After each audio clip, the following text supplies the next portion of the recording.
I attended today the morning session.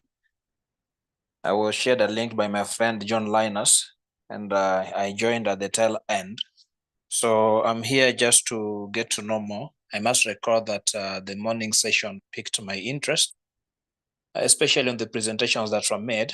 And I'm happy that we are looking forward to solutions and actionable ways so that we change the tide. I look forward to the next session to be as interactive, to be as informative, as educative, so that together we can forge ahead as a team and see how best to change the trends of the African continent, and more especially the young people, especially in the field of entrepreneurship and business, because the major challenge that the youths have is access to capital. And also the main aspect, because of the issues of unemployment, they are really affected by mental health. Those are some of the challenges that I look forward to ways of having them addressed. Thank you so much.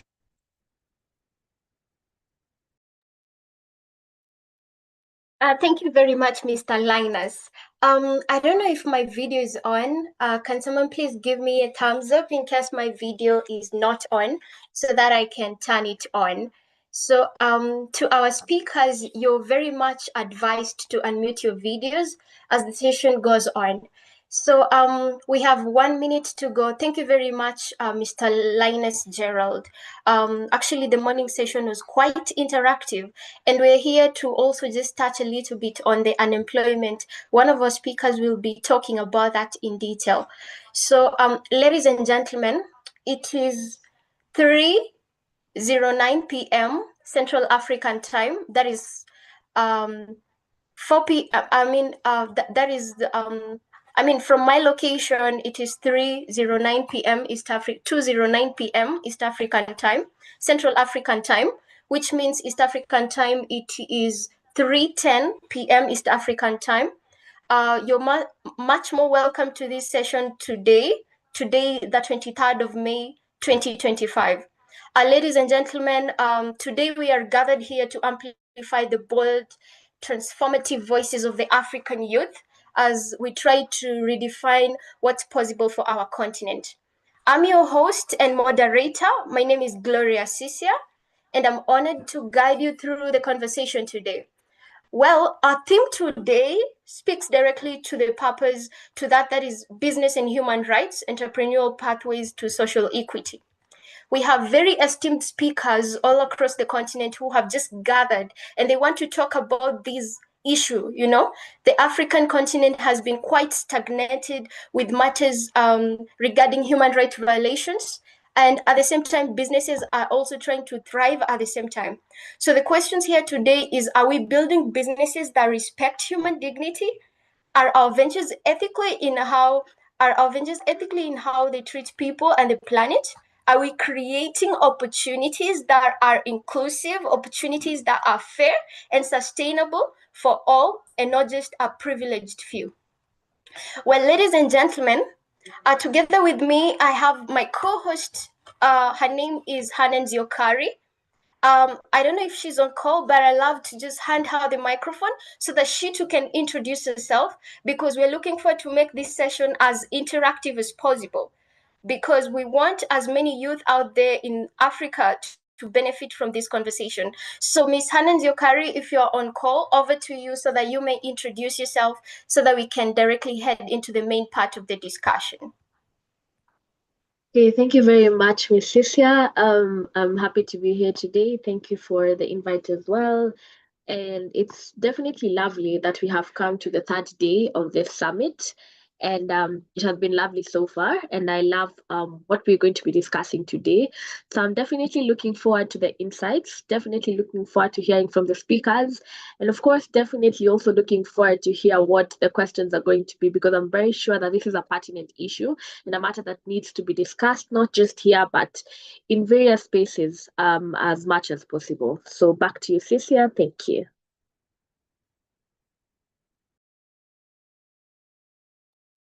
Thank you very much, Ms. Nziokari. That's the young lady, much energetic. As a matter of fact, she was also a speaker yesterday.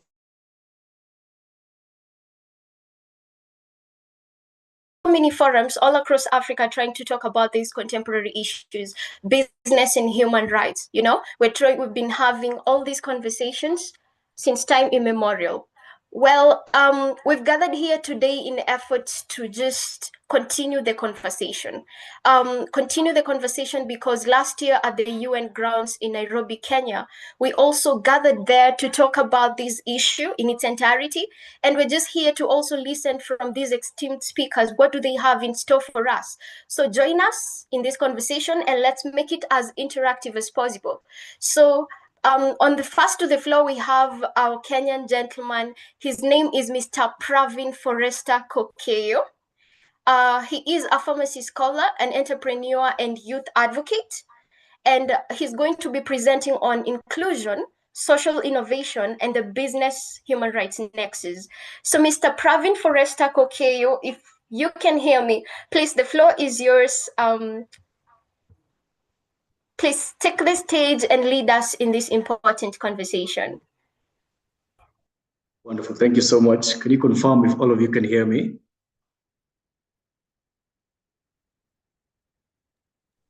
Yes. We can hear you. Okay, thank you so much for the introduction. Just like you've heard, my name is Pravin Forrester Kokeyo. I'm a pharmacy scholar, youth advocate, and of course, a champion for Africa as a continent. And I'm happy to be here once again to navigate this world and topic of entrepreneurship and pathways to social equity. And then again, of course, we'll start by giving definitions. I mean, what is the purpose of learning all these things? What is the trajectory that Africa is taking towards social equity, towards social innovation? What is the long-term goal? Because for the longest time, Africa has been on I'd rather say the wrong side of history, because we're always regarded as a third world and developing. I really detest that word, developing, because it shows that we lack a lot, which is not true in that sense. And therefore, it drives me to talk about social innovation. But even before that, I'd love to define what social equity is. And from various sources that I've gotten, social equity is just the fair and just distribution of resources and opportunity and treatment of all people equally in a society. And this is important because, one, it ensures that everyone in a society or a nation has access to amenities, regardless of your race, regardless of your gender, income, or background. Everybody has a real and an equitable chance to succeed in whatever business they're trying to venture into. And some may confuse social equity and social equality. I mean, what is the difference? And I would put it this way. Equality is the how, while social equity is the why.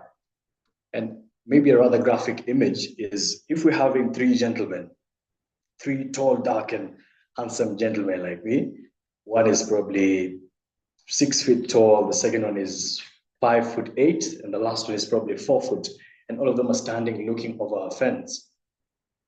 Of course, the tall guys will have the opportunity to see further as compared to the short guy, but all of them seeing over the fence is equality. We've given them a platform for everybody to see over the fence, but equality is giving the short person a higher box so that he can see what everybody is seeing, so that we have an outcome. So that is the difference between social equity and social equality. And you may ask, why am I talking about social equity in terms of business and human rights? Where is the nexus? Where is the meeting point? Is there a relationship between inclusion, social innovation, and entrepreneurship? Yes, and there is. And one, all these things affect the growth of a society and of a nation, because one, they definitely affect the health, they affect stability of a nation, even prosperity of that given nation. And I really want to commend the members of this African Youth Empowerment Summit, because they are trying to empower the youth. And I even forgot to introduce myself. I'm a Gen Z, by the way, so a champion for young people in the African space and Kenyan space for that matter. So empowering the youth is very important, a very crucial role in a nation, because we are the people who are going to be our future leaders in the coming years. So social innovations are able to empower the youth. And social innovations solve social problems. These are things that bring together solutions to solve problems in a nation. And then again, you may as well ask, what about human rights? What is the difference? Where is the relationship between a business and human rights? And for you to have a business, I think that is something that I've been learning over the years, is that yes, you can have a business that is yours. You're a sole proprietor of a business. But at the same time as well, you need to have people, you need to have a team, you need to consolidate a team where you can work. You need to have a framework. And that is something that the youth need to understand. It's not about making it out alive. It's about making it out together. It's humanity. It's for success of everyone. So human rights is basically respect for and dignity and fairness in all operations. I mean, in your business, are you having equal chances for everyone? I mean, are you putting up proper working conditions for your workers in your business or your company, or something that you want to come up with? Are you having proper wages? Are you paying people well? Because these are some of the factors that build a business and lead to success of your business. You can't just making it out alone. And the moment a business has a social impact, has respect for human rights, and includes everyone in a society, that is, whether from minority backgrounds as well, that becomes a successful business. A business that has respect for human rights, drives social innovation, and promotes inclusion, is ethical. That's one. It's impactful, and of course it is sustainable in the long run. And then again, you may ask, what are some of these businesses that I've seen or interacted with that incorporate all these factors of inclusion and social innovation? I mean, one clear example is Safaricom. But this is a telecommunication network that we use in Kenya here, and how I really love the way they've incorporated all these factors in Safaricom. Because one, when you talk about inclusion, Safaricom is able to reach people in marginalized communities, people deep in the rural and less developed centers. That is inclusion. It's including everyone. The solution, which is the social innovation, it's a mobile rather hub for the unbanked, people who cannot be able to make transactions physically. People can be able to communicate to their people, share money, transfer money, and such things. So that is an impactful business because it's incorporated all these factors for the greater good. Another is maybe Ushahidi Kenya. They are a non-profit organization, and they're able to crowdsource tools to help or give data from marginalized community to help solve social problems. So the moment we as youths are able to understand that for success of a business, we need to have a business that is inclusive of everyone in the society, a business that leads to an impact and solves a social problem, we're going to be way ahead. And this is where the West beats the African continent, is because Africans, we're so focused on materialism and consumerism, where we want to prove a point. Rather, we should be solving social problems. Look for the problem in the society, because you find out a youth is probably going to tertiary institutions or even university for that matter, just to learn. By the end of their 5 or 4 years of a degree, they're not able to solve a problem in the society. And that is where, that is our challenge as youths in the African continent. We are rushing to do things. We're being functional rather than being effective. And you can see that with our government, our current government in Kenya. You can see the level of, moral decadence, that is one, and as well as lack of a proper system. They are functional, yes, the government is functional, but not effective, because you need to include the youths, you need to include people from a minority, you need to come up with a system that nobody is left out so that you can succeed. Businesses that innovate with an equal impact are able to succeed. So that is the nexus between business and human rights.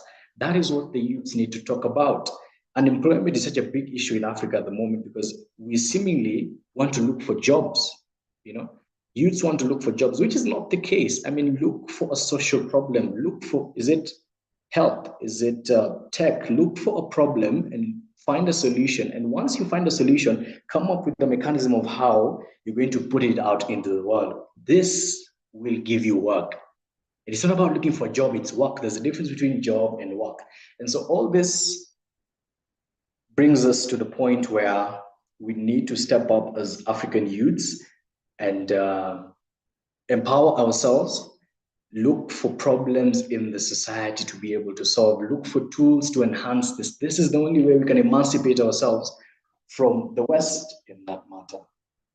And of course, as I finish, I'd love to talk about one thing again, is that policy and system change is another key or a vital factor in a nation's growth. I'm a pharmacy scholar, of course, I'm in the medical field, and I see the way certain systems and certain policies affect the way youths behave. I mean, doctors are striking in Kenya every single time. Interns are not being paid. And this all stems from a policy and a system change. The government has a problem, and it's not been able to come out and look at solutions to curb these doctors from striking on the streets. I mean, let them go to the people, find out what you guys need, come up with solutions, come up with conferences, come up with mentorship programs, innovator programs, not just by other NGOs such as, African Youth Empowerment Summit. I'll be very happy when I hear that a government or a country has put up a forum or a conference for that matter to help the youth. So on our road to succeeding as Africans, we need to start identifying problems in society and solve them. This is how we grow as a continent. Ladies and gentlemen, that was my time. Thank you so much.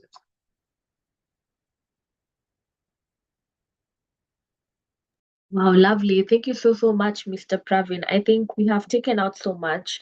Mr. Pravin was speaking on inclusion, social innovation, and the business human rights nexus. And I think one of the things that I really picked out here is that young people need to come up with a system that nobody is left out, we need to figure out a system that ensures that people are mentored, people understand where they need to fall, because of course we all have different spaces and we have different talents. And I know our next speaker will be speaking on youth entrepreneurship and social responsibility. So let me invite Mrs. Cisia to invite our very able speaker.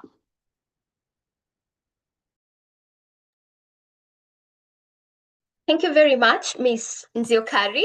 Well, to head into the next part of the conversation, as we've all had, I would like to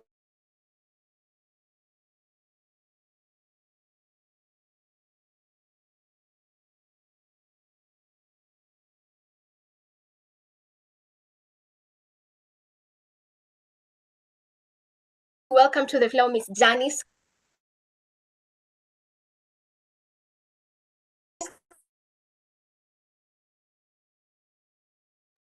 Thank you so much, Gloria. Your camera and your voice was breaking a little bit, so I'm not too sure how much you introduced me, so I'm just going to come in.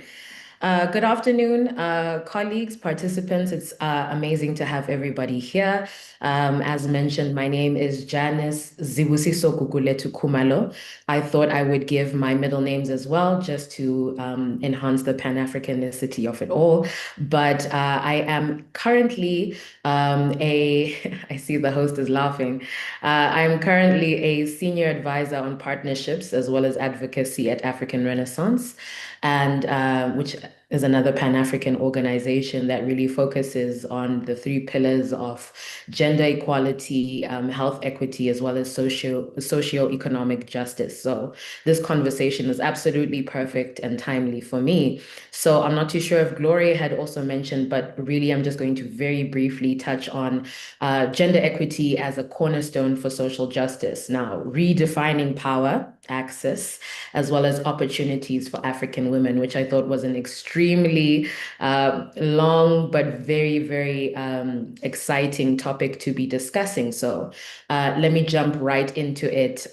So I really, really appreciate, and I'm joining you right now from very, very cold South Africa. So if you see me shivering or breaking, please do understand that we are truly, truly experiencing a real winter, an African winter over here. So As I mentioned, we really are gathered here to discuss this topic around gender equity as the cornerstone for social justice, with this special focus, obviously, on African women, as well as the powerful role that youth can also play in driving the change. And so I'm going to steal a note from what Mr. Pravin did, and I think it's very important for us to kind of go into some of the definitions before we get into the conversation, because we cannot all assume that we have a good handle on the understanding, as well as why is the topic so important. So really achieving true social justice cannot really just happen without addressing the inequalities that are being faced by women and girls, especially on the African continent,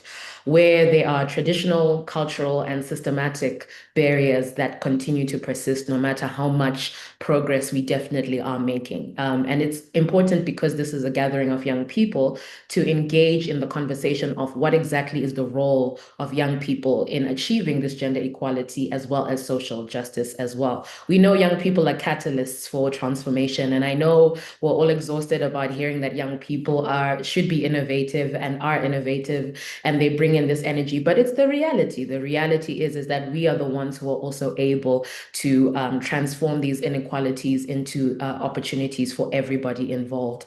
And I say we because I recently turned 35, and so I have one more year until I can no longer say the we of being considered a young person. Now, understanding these foundations is extremely important, like I had mentioned. So we know that gender equality means ensuring the fair treatment, the access to opportunities for all genders. It's not just specifically for women and girls, but we want to ensure that women and girls have the same resources and rights as men and boys. And then social justice really just aims for a fair society where the resources, the rights, the opportunities are distributed equally amongst all of the African people. And as I mentioned, at African Renaissance, those are part of our 3 pillars of work. So young people are not just really passive observers, but, active stakeholders in this conversation. The voices, the ideas, the energy, the positions are powerful actions and tools for change. But we're not just speaking about this theoretically. We have examples throughout history of young people moving the needle in different youth-led movements, that have very pivotal roles. And I can give a few examples. We have the Nestle boycott movement. I think it was in the 1960s. Or I can even give you a more recent one, which really focuses on youth activism around climate change. And I know the conversation in the last few days has also really showcased a lot of climate change activists. But we also have Fridays for Future. And these kind of, a few examples of the profound impact that young people can have towards achieving gender equity. So the current challenges, what are the current challenges for African women, and what exactly are these roles for the young people? Because we cannot just assume and say that there are these challenges, but I think it's important to get a little bit in depth about them, but I won't bore you for too long. But despite a lot of the progress that a lot of individuals have made, a lot of organizations have made, a lot of multilateral organizations have made, women still face significant barriers. So there is limited access to quality education, and this is in rural areas, high-density areas, etc. We have gender-based violence, which we know runs rampant in a lot of the different African countries, specifically even more so in Southern Africa, as well as early marriages, underrepresentation in politics, which is also such a big problem for young people, and underrepresentation in these decision-making positions, as well as the processes involved. So we know that there's also specific barriers to economic participation for young women. So this could be lack of access to land, or reappropriation of land that is also not distributed to women and girls, or even lack of access to credit. Young women sometimes are not given opportunities to be able to buy things on credit because they are not given the opportunities to do so, nor some of them don't even have the know-how on how to access access credit to be able to achieve what it is that they're trying to achieve economically. So for instance, we have countries like Nigeria and Ethiopia, and not to focus just on those two, because I think this is also the same circumstance in most African countries, but specifically in Nigeria and Ethiopia, women often make up a very large portion of the informal workforce with little to no legal protection. So at the same time, young people in these regions are struggling, and we know that they're struggling with high levels of unemployment, yet many are uniquely positioned to challenge this specific status quo.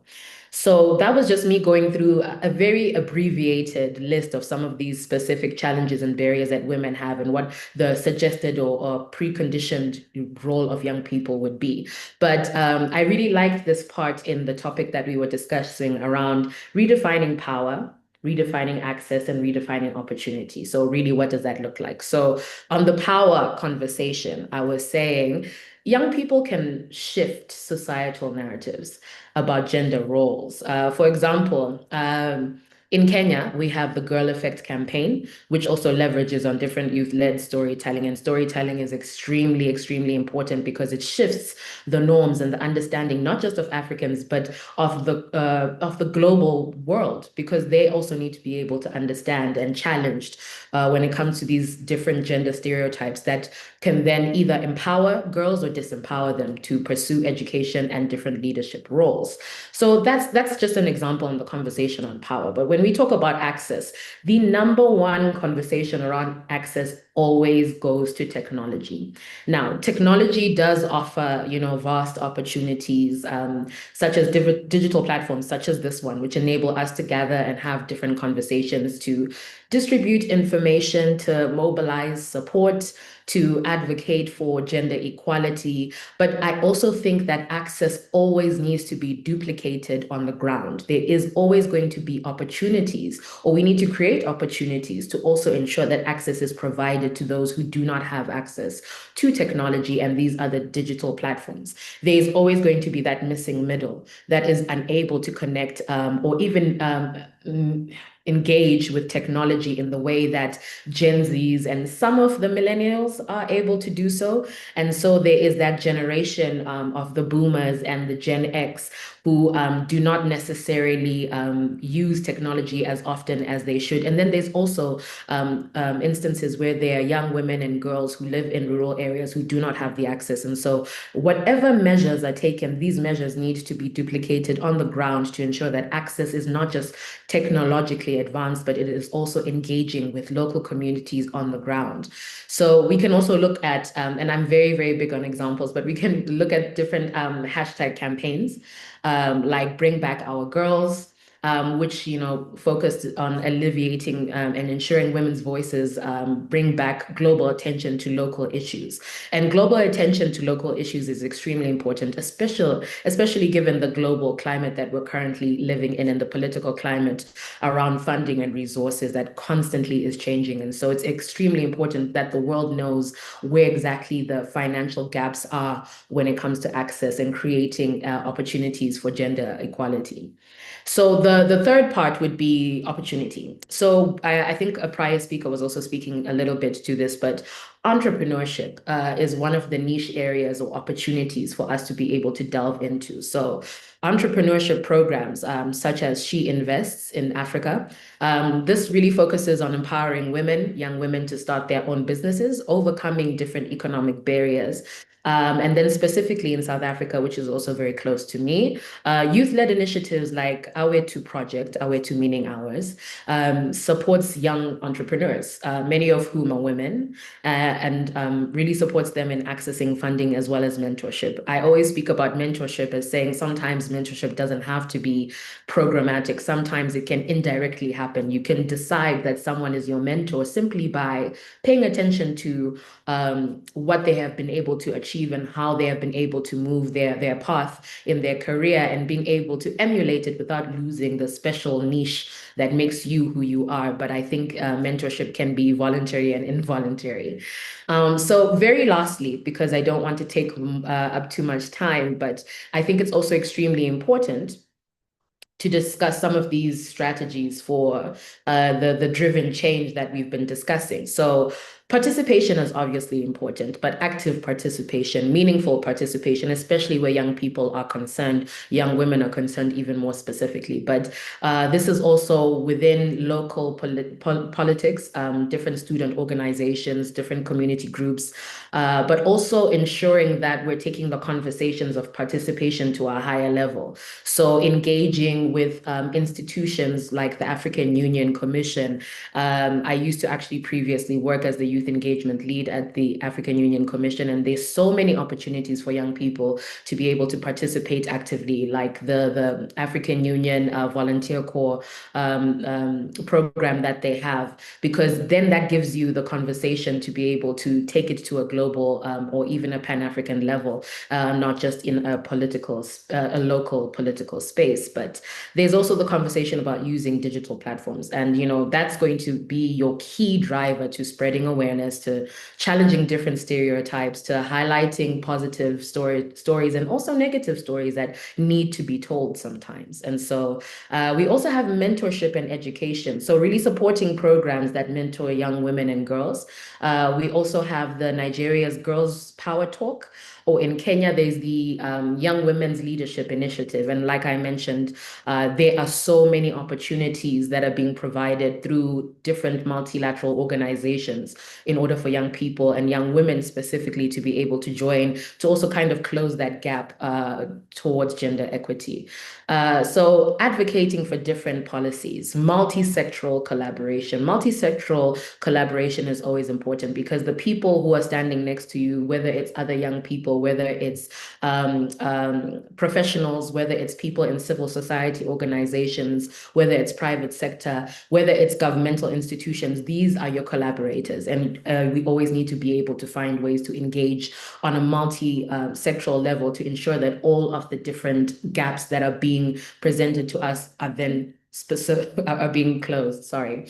So education and awareness programs, policy reforms that are also targeted at eliminating gender-based discrimination, as well as, and this is extremely important, real investment in women's leadership and economic empowerment programs, the real investment. So with that, I will then close. I don't think I have to get into many more details, but I think we've already kind of touched on what exactly the role is for young people in achieving social justice. So let me conclude by just saying the thing that everybody always says, that we are the advocates for being change makers. The path to gender equity and social justice on the continent isn't about policy. It's not just about what can be done at a political level, but it's about cultural shifts. It's about changing norms. It's about community action and individual missions, individual engagement, what we can do as individuals on a day-to-day basis. So allow me to end on that note of my presentation and hand over back to our moderator. Thank you. Thank you so much, Miss Janice. I think that was very insightful. And let me just say this: when I heard your name, I remembered a certain show that I watched on Netflix, The Kumalos. I don't know if you've watched it. Such an interesting show. Anyways, yes, definitely. Definitely have. Thank you.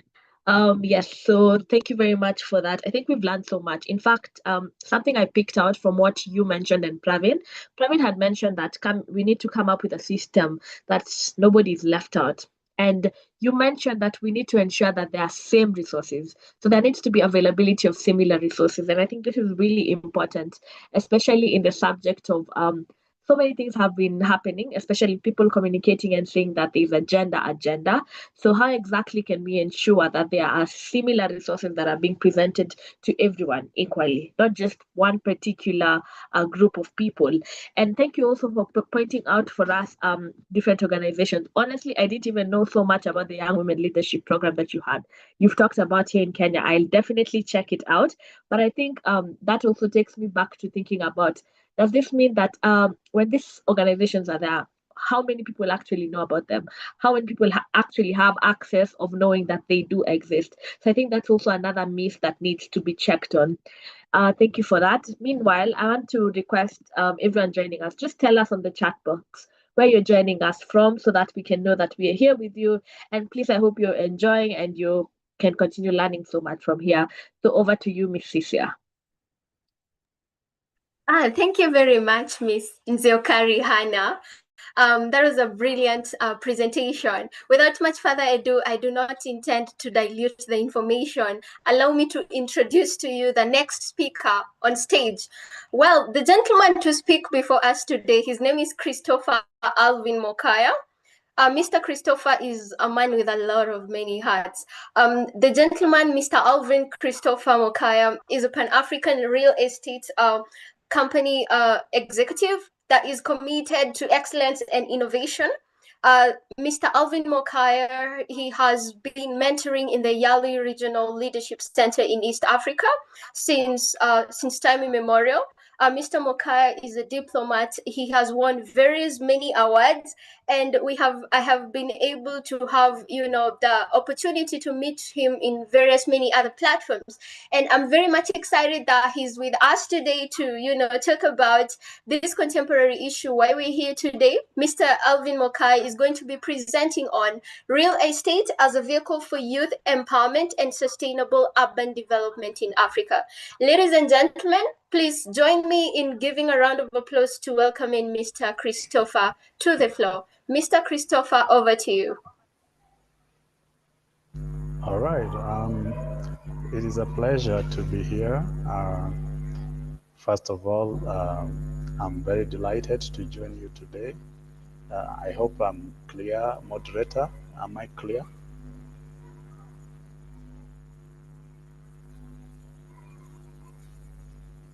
Yes, you are. I'm clear. Yes. All right. So thank you so much, and I'm delighted to join you today to speak about this pertinent topic about the real estate as a vehicle for youth empowerment. And so I'm Christopher Alvin Mokaya, and I have a passion for mentorship for young people. Since we have limited time, let me dive straight into what we have today. And therefore, distinguished guests and comrades, I call you comrades because you are the most powerful people on the planet right now. Gen Z, who I pride in mentoring, the largest demographic that we have as a continent of Africa. And at Africa Real Estate International, we also pride ourselves with enabling Gen Zs and millennials to own homes, to build capacity in real estate, to own wealth. And so we walk the talk. We don't just talk about something that is not here nor there. And I will take this opportunity to invite you to the Africa Real Estate Summit on 30th of August at Meridian Hotel in Nairobi. We shall be giving you much empowerment in real life. So what I'm presenting today is not just hearsay, or is not just about beating about the bush.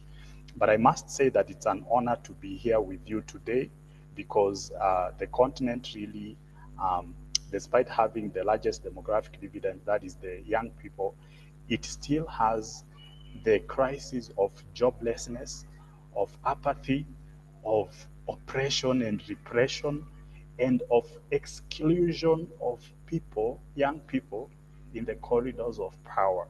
And I must applaud the Gen Z of my country, Kenya, because June 25th of 2024 is a day that is forever ingrained in the annals of history of our nation, because at that time, the parliament was stormed, and it was about time that we would have had an actual revolution, were it not for the bullets of the regime that went rogue. So what I'm saying is that we can use real estate as a vehicle for entrepreneurship and job creation. That is one. We can also use it as a skills development initiative and capacity building initiative. At Africa Real Estate International, we build capacity by curated master classes that target young people and women on how they can create wealth and how they can own homes and how they can create job opportunities, not just for themselves, but also for their communities. And therefore, for example, if you are a young graduate in Nairobi, Kenya, instead of waiting for a formal job, you could be able to leverage your ICT skills to develop applications, to link landlords, home developers like companies that are developing houses, and those who want to purchase. So you'll be a link, like, you know, the Uber does not own the vehicles that are used, right? So we are talking about apps that create markets and create opportunity to make huge wealth. If you look at Airbnb, they do not, the company Airbnb does not own homes, but you can create an app. What is stopping you as a young person from creating an app that is gonna revolutionize the way we manage the real estate space in Africa? Because most of the solutions that have been built for the West. So we can create solutions that can work for us, and solutions that can speak to our real problems, solutions that can create wealth here. And in Kenya, we have the Affordable Housing Project, for example, and the Boma Yangu and all that, but it's government-led. For me, I'm looking at solutions that are private sector-led, led by young people, led by women. So about asset ownership and wealth creation, you could have a cooperative society. The cooperative movement or the circles, they are a big thing. And again, I will use the example of Kenya because Kenya is the economic powerhouse of Eastern Africa. We have a huge cooperative movement, and more often than not, it is the older folk in society who have been running the show. So we want to encourage more youth and more women to adopt these movements and join them, save, and get affordable credit to own homes, and also to create job opportunities for themselves and for others. Now, real estate can be used for sustainable urban development in the sense that beyond youth empowerment, we need to look at it as an engine for sustainable urban development. We are speaking about the Internet of Things. We are speaking about smart cities. So we are speaking about all these things which can be enabled by tech, which can be enabled by saving and investing in the real estate space. And instead of just developing spaces that are not planned, that are not coordinated, why can't we intentionally create smart cities that speak to the values of young people and the values of the women, because they are the majority in the continent of Africa. So it is doable. For example, we can also encourage and agitate and lobby the government to create enabling environments, policies that favor accessible mortgages for the youth and accessible mortgages that are at a very affordable rate. So we also have the climate change issue. So we can't shun or avoid talking about green building. Green buildings have to save water, they have to save energy, they have to minimize pollution and maximize productivity and comfort. So those kind of designs require a new paradigm shift, and this is where young people need to build capacity. And you could be the next consultant for green building agenda and be an architect or, you know, an interior designer who specializes in green building housing. So we want that kind of thing.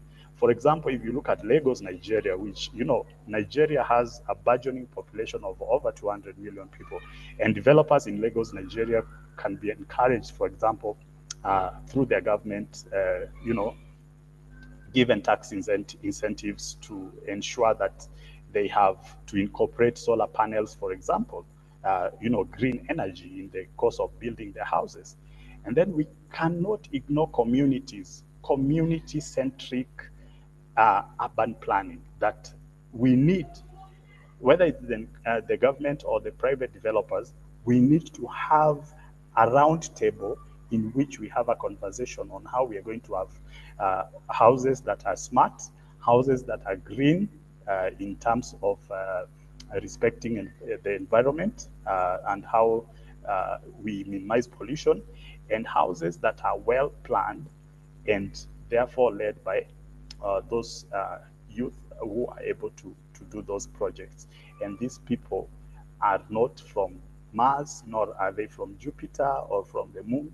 They're from Kenya, Uganda, Tanzania, Nigeria, South Africa, Botswana, the countries of Africa. So these solutions are with us. What are we waiting for? And therefore, we also need to talk about how we can be resilient, build resilient cities which are, have to adapt to climate change. Cities like Dar es Salaam, which are near the ocean, and Mombasa, they need to integrate some adaptability measures when architects are building in those cities and the communities around them are giving their views on how to build in those cities. They also need to take into account the rising sea levels so that the houses cannot be submerged. All these are some sort of threats, but they can also be opportunities that we can exploit as young people to provide solutions for the same and advise accordingly. So last but not least, I would like to talk about leveraging data and technology, because big data is the in thing right now, the Internet of Things and all these technologies. We can implement smart metering, we can implement the smart tracking and smart metering in residential and commercial properties, which can reduce water and energy consumption and enhance productivity and optimize the use of energy, promoting sustainable urban habits. So we can do all this, and the way forward is for me to look at you in the eye and tell you, you are the solution. This is not a time to sermonize, sentimentalize, or wait for some other people or some other time. You are the people we have been waiting for. We are the people we have been waiting for. The time we have been waiting for is now, and the opportunity is here. And real estate is a real vehicle for the empowerment of the young people, even the older people, and everyone, because you can't talk about anyone who doesn't live in a home anyway. So can we use this as an opportunity to empower ourselves, get to network with financial institutions or people who work in financial institutions to access mortgages. And also, we also call upon the academia. Personally, I'm calling about the academia to build capacity for young people, because education is a game changer. Let young people know what place and what space to be in the matter of real estate. And you as a young person, be proactive, be innovative, create continuous research and development initiatives, and be an innovator of global standards. The world is no longer accepting mediocrity. So from me to you, salute you, and to the organizers of this forum, thank you so much. I can be reached at LinkedIn, at Facebook, with the same name, Christopher Alvin Mokaya. And God bless you all. I look forward to connecting with you all on LinkedIn and social networks. Thank you very much, Mr. Alvin. We really do appreciate, and I'd like to first of all start by echoing what he's mentioned, that we are the solution, and that we as young people need to be very proactive. So let's always put that in mind, at heart. Let it be a rubber stamp. Yes, thank you. And I think also on this subject of real estate is something that most people have refused to acknowledge, or rather, most people, we close our minds to, because you're in a particular space, because you are involved in a particular certain route, you can't actually take time and understand what something else, what another subject matter. And this, I loved how you talked about creativity and smart cities especially, and that reminded me of China and what they're doing there. Of course, as Africa, we might not have the capacity right now to get there, but we have the mindset. We already have the ideas, so we can start figuring out how to get there. Because again, we are solution givers, but we also need to figure out how we need to get these solutions in place. And so, thank you very much for that. And now I invite Ms. Cisia to proceed.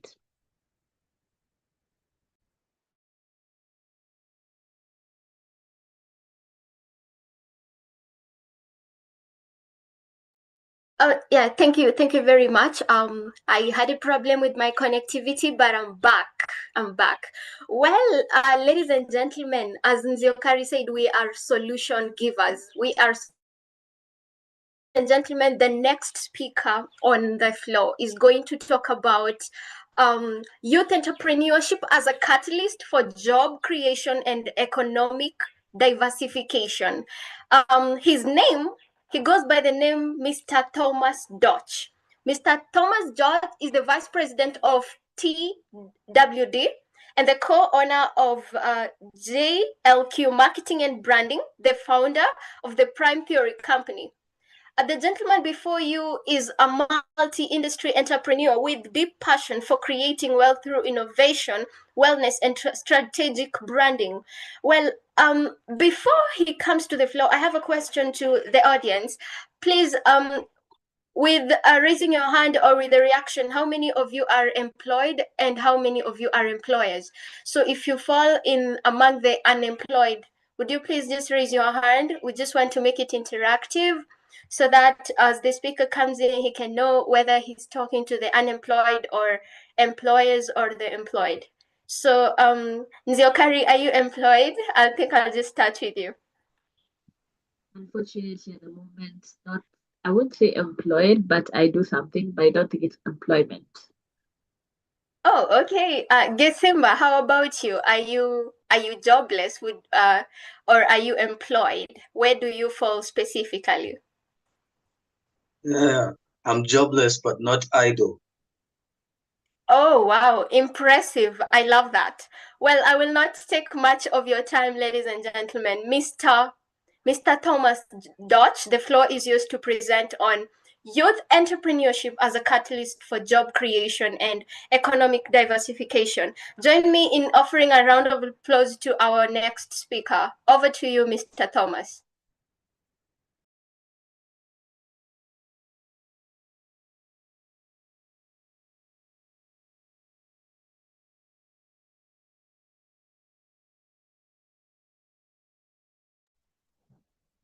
I think your mic.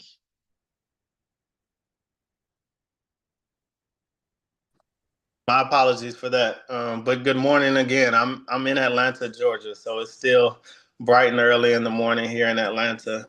But thank you all for having me on today. And I just want to jump right into it. But first, off of the comment and the question that was just asked, I have to say that employment, and this is how I look at it, employment is the gateway to being the employer. So if you are being employed currently, soak up as much knowledge as you can, learn in the business that you're in, and one day you will become that employer if that's the route you want to take.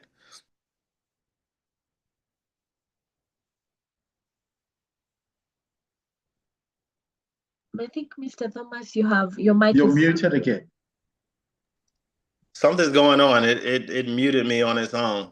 But I'll say it again. Employment is the gateway to being the employer. Learn as much as you can, soak up as much as you can as the employee to one day become that employer if that's the route that you are seeking.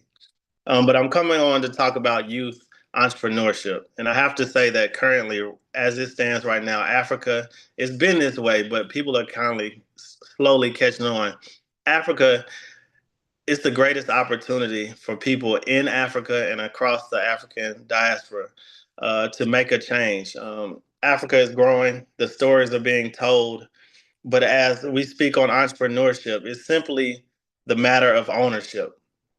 Owning the companies that are across the continent, owning your voice, owning the name, owning everything that you can. And I've been in entrepreneurship for over 20 years. I'm 39 now. I'm a part of that millennial group. And we've learned a lot, but the next generation has the greatest opportunity as it stands in the world today. When I speak about entrepreneurship across Africa, there's so many different industries that just stick out to me. And I listed them here, just a few of them. When we talk about infrastructure across the continent, there are so many thriving cities that people are catching on to, but there's so much more work that can be done to build gateways and avenues to explore across the continent. So people have to start thinking about ownership when it comes to development across the continent. I mean, people may not really look into it, but when you think about those who can build the roads, who can create opportunities for lighting in different areas, and so much more. Those are opportunities for you to own companies, own organizations that build these different roads and things of that nature. When we talk about tourism is at all-time high, and everybody wants to get to Africa. I hate that I can't be there today, because if I had the proper timing, I would be over there joining you in person, because I love every part of the continent. I love visiting it, and it's the same mindset for so many others. When we were just talking about real estate, it's growing every day. People are putting up different homes and different apartment complexes and things all across the continent. And you have to get in there. Don't think you're too young or it's too early to consider what you can bring to this network. And when we talk about real estate, it's not just owning the home itself. It's so much that goes into real estate besides the home itself. So you have to consider all avenues there. When we talk about investing, definitely investing on the continent. I love to invest in so many areas. I'm not just investing here in the United States. I invest across the world. And there are opportunities for you all to do the same. Don't think that you can only invest locally. Look at opportunities abroad. When we talk about AI and innovation, we know where that's going. So if you look at history, who are the great inventors across this world? They look like you and me. So always look at not just, hey, I want to jump in the game and see where I can fit in. Look at where there's a problem or where something is non-existent. And that's an opportunity for you to innovate and create opportunities in those areas.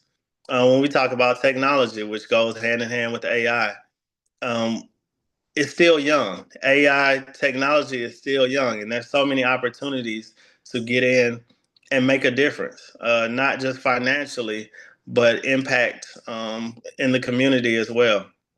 But one thing I have to say, and many people may not have spoken on it much before, but media. Media is a big opportunity, especially in Africa, and we have to change that narrative. When we talk about the stories being told, it's a lot of cliche stories being told about what's going on in Africa. And we have to be the ones at the forefront to change that narrative.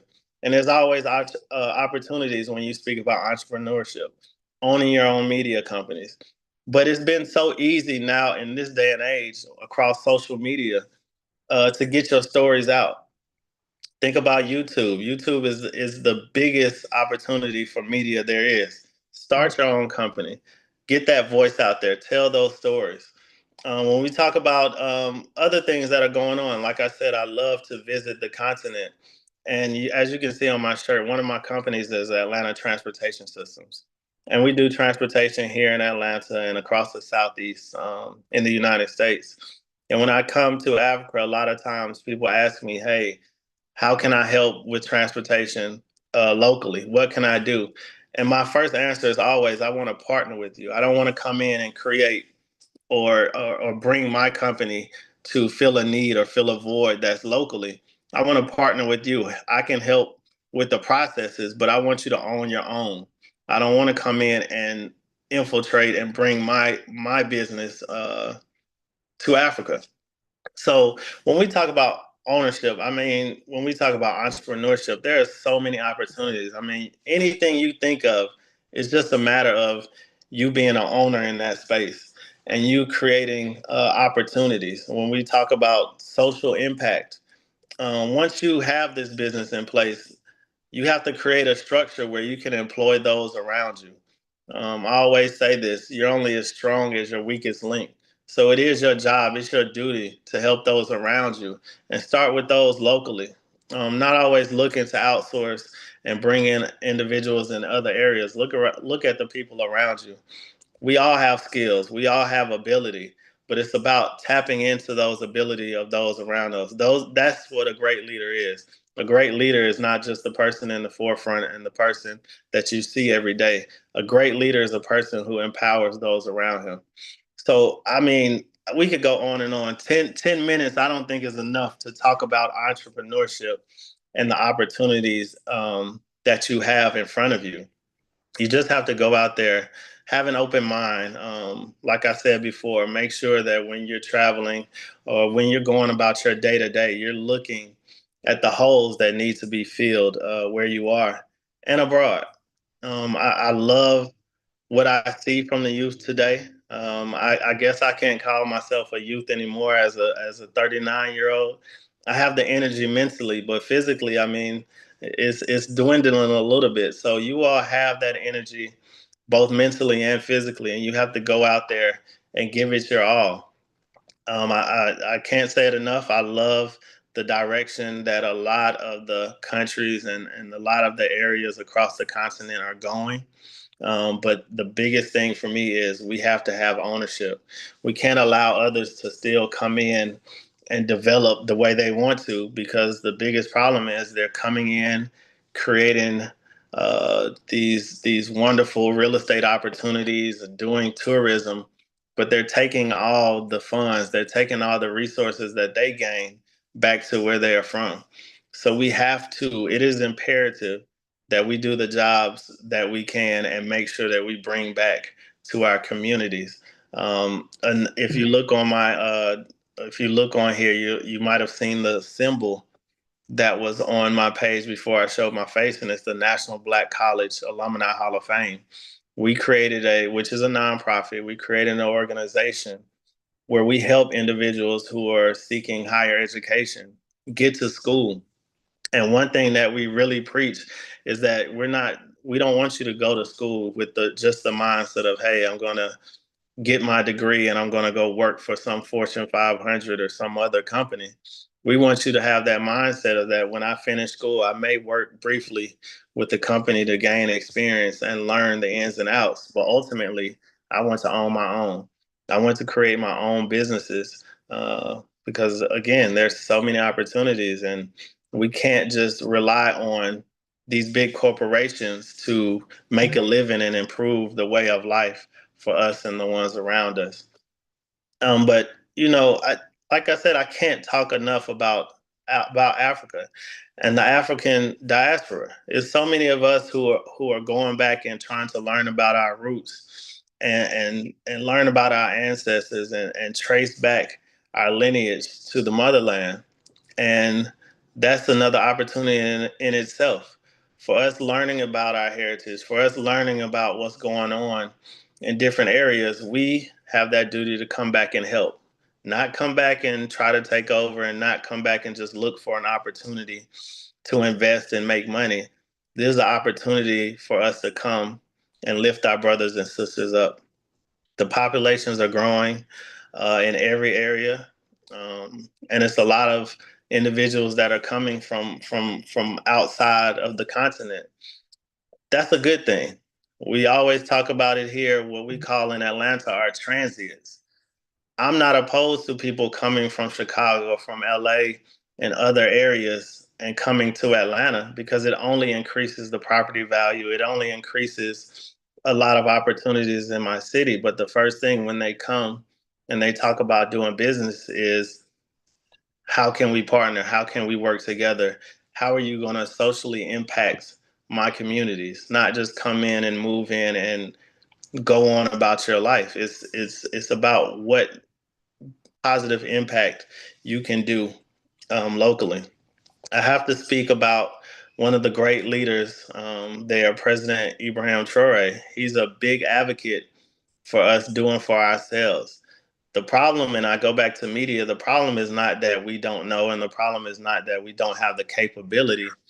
A big problem is the stories being told, and the big problem is that we are not a lot of us are not at that level where we say we're going to do it ourselves. We're not going to rely on outside interference and people to come in and do the jobs for us. And you have to have that mindset. You are more than capable. You are more than able. It's just about tying up those boots and getting to work.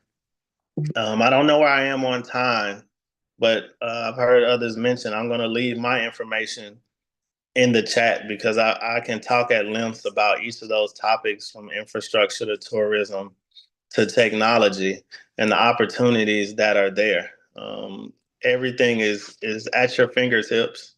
I'm so excited that this conference is taking place, and I'm so excited that you all have taken the time to tune in and hear what different individuals have to say. I can't wait to get back to the continent because there's so much work to be done, and all I want to do is lend a hand. Where can I fit in to help you all succeed and get to the next level? I hope that this brief time we've had together has been can be helpful for you all. But like I said, I'll be here to talk and dive in more deeply with you all if that's what you want to do. And I'd like to take some questions if there are any questions as we move forward. Thank you very much, Mr. Thomas. I'm not sure if there's anyone with a question, but we have scheduled a session for questions after everyone speaks, so if you'll still be around. But in the meantime, if you do have a question, kindly just pop up your hand, or you can ask the question in the chat box. And also, thank you very much. I think one of the things that I've taken out is you were talking to us about youth entrepreneurship as a catalyst for job creation and diversification.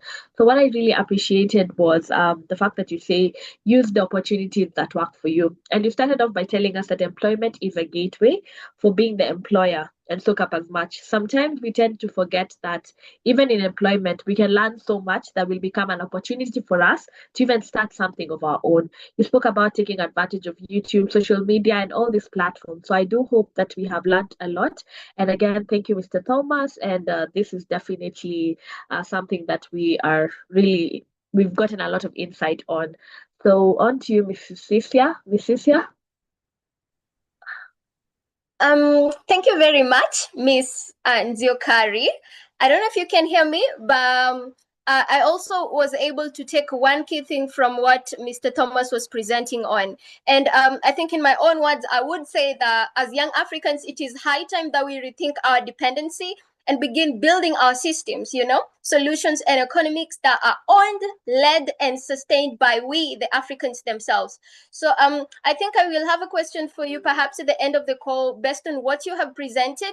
But without much further ado, ladies and gentlemen, allow me to welcome to the floor the next speaker, Mr. Kenneth Bray, who is a creative entrepreneur and a visionary founder and CEO of the Bray Digital Hub. I'm so sure if you have gone through our IS Instagram pages, you'll be able to you might have crossed his brand. And Mr. Kenneth Bray, a very hardworking young person in Africa, he has not only created solutions in terms of leading initiatives that train and mentor young people, but Mr. Kenneth Bray, he's also a very integral part of the IS Planning Committee, and I'm looking forward to hear to what Mr. Kenneth Bray has in store for all of us. And just allow me to mention the topic that he's going to present on. Mr. Kenneth Bray is going to talk about building purpose-driven African brands, a blueprint for sustainable growth and youth empowerment. Mr. Kenneth Bray, I look forward to hear from you. So over to you, Mr. Kenneth. Wow, thank you very much, Ms. Cisia. I don't know if you can hear me or see me. Please let me know if you can hear me. You can just give a thumbs up or something for me to know that yes, I'm not alone. Yes, we are together and we're also live on YouTube.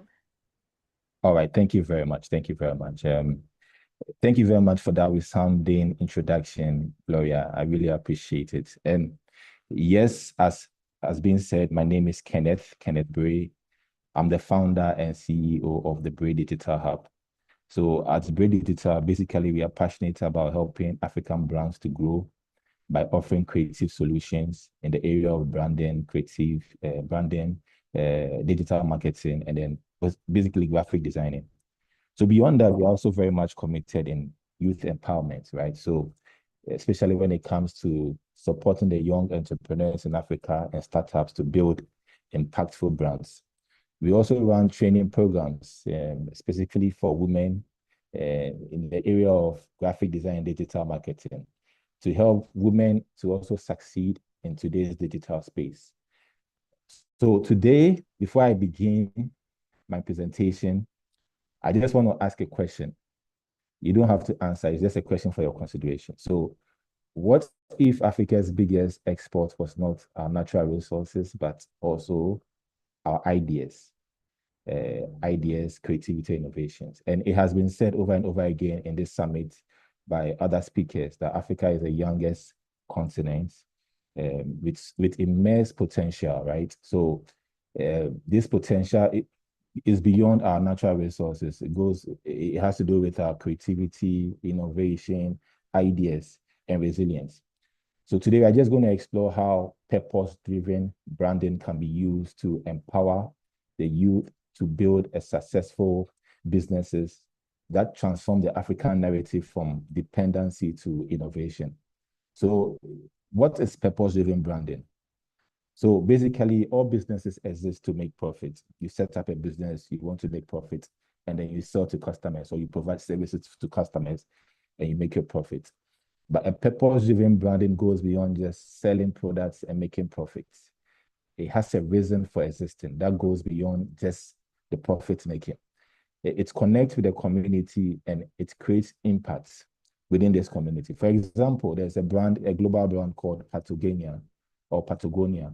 It's known for the production of outdoor gears, but then it's also known for its environmental activism. And then when it comes to Africa, there's also a brand called She Leads Africa.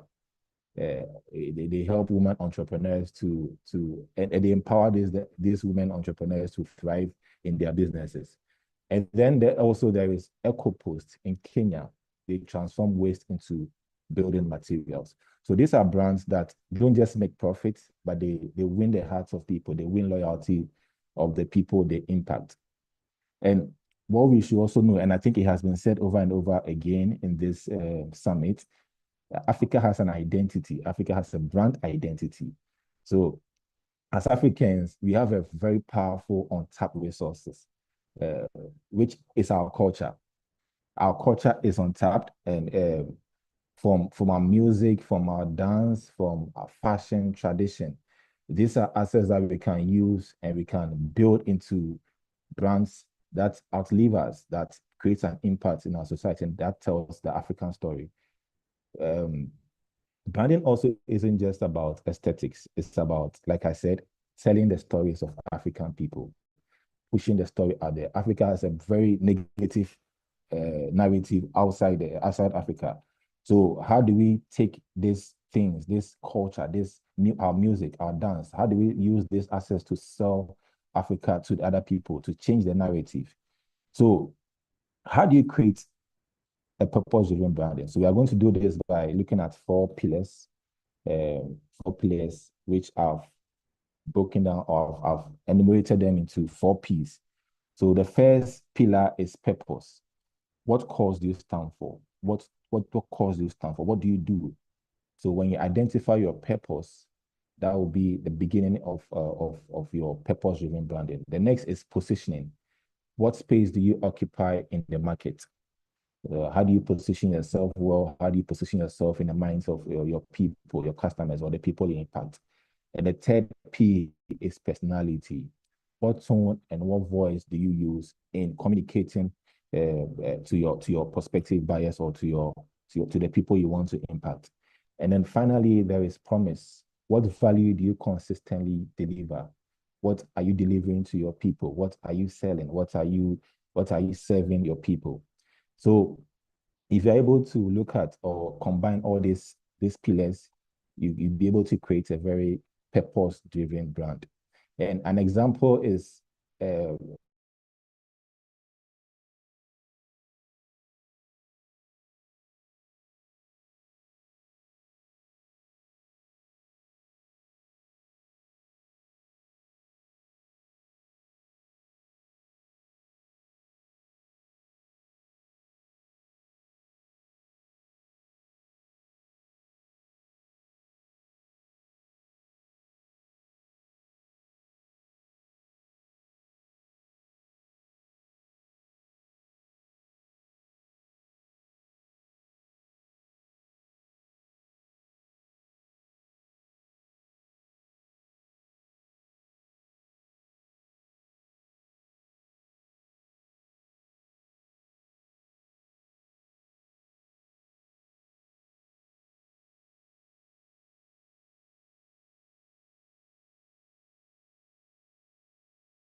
I think we've lost the speaker.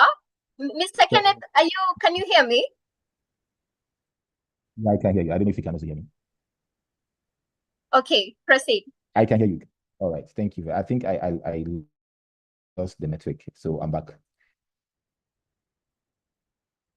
All right, so let me just continue from where I left off. So I was talking about the Bastard Boys in Ghana who came together to clean the streets of Accra. So these are brands that don't just exist because they want to make profit, but they want to leave a long-lasting impression on the minds of people. They want to impact the generation and change the African narrative. So before I conclude, it's just going to be a very short presentation. Before I conclude, I just want to brands in Africa that there's a need to build an ecosystem of collaboration. If you understand entrepreneurship and if you understand building businesses, you know that no brand thrives in that isolation. And as Africans, I believe we need to see the fellow African brand not as a competitor, but as a collaborator. How do we come together? How do we partner to change the narrative in Africa, to impact Africans in a way that, outlives us, right? So we must move from the competition mentality to a collaboration mentality, because Africa's progress is a shared mission. It's a collective mission. It's not an isolated mission. In conclusion, I just want us to, as we look on the future of African brands, one thing is clear. Our brands must do more than just sell. We must serve. We must impact. We must deliver a long-lasting impression on the people. We must also solve real-time problems and to be able to impact the next generation. Thank you very much, Gloria. I think I'll end here.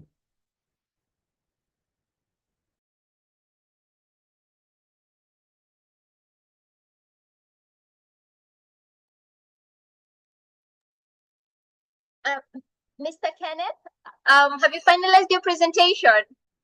Yes, I don't know if you heard, but yes, I don't know if I was clear, but yes, this is the end of the presentation. All right, sure. Thank you very much, Mr. Kenneth.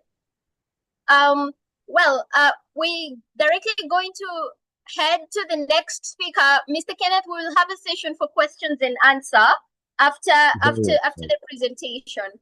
So, ladies and gentlemen, allow me to welcome to the floor the next speaker. The next speaker on call is a man by the name Mr. J. Gesimba Atinga. Ladies and gentlemen, Gesimba Atinga is a distinguished law student at the Moi University in Kenya. Additionally, he's also the editor-in-chief of the Moi University Law Journal. He's also the head of the research and strategy for the African Youth Leadership Foundation Kenyan chapter. Additionally to that, he's a Tier 2 youth diplomat under the OPPRC Africa. Mr. Gesimba Atinga, well, I am particularly interested in the session that you're going to present on, that is the role of youth in advancing business and human rights principles. And before you come on call, I don't know if it is true, but I think Africa doesn't actually have a comprehensive legal framework on business and human rights. Yes, we've been having forums where we've been trying to, talk about how each individual country will come in to establish their own individual business and human rights frameworks so that they can govern all these policies in its entirety. However, this in itself has never really conceptualized. And as we all know, human rights violations in Africa is one of a very disturbing issue. And yourself, Mr. Gesimba, as an upcoming legal practitioner, well, how are we going to address what is the role of the youth? How are the youth actually playing in this context?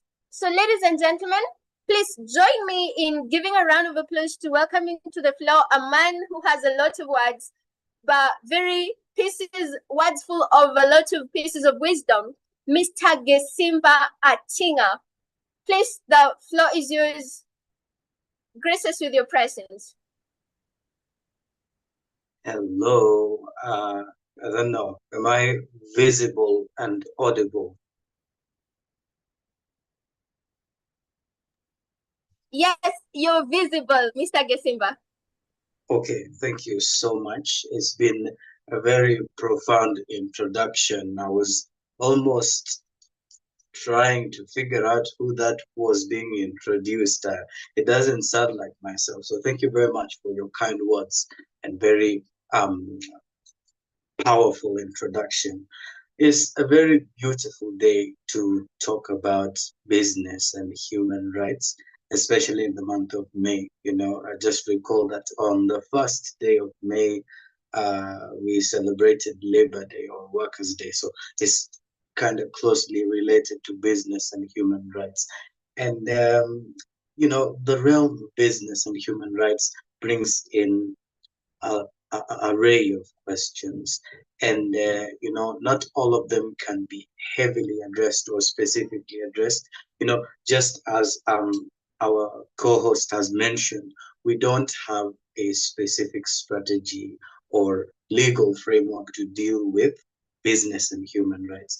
So my presentation will be an amalgamation of some of these perspectives and try and tackle a very pragmatic way in which the youth can be involved in advancing business and human rights.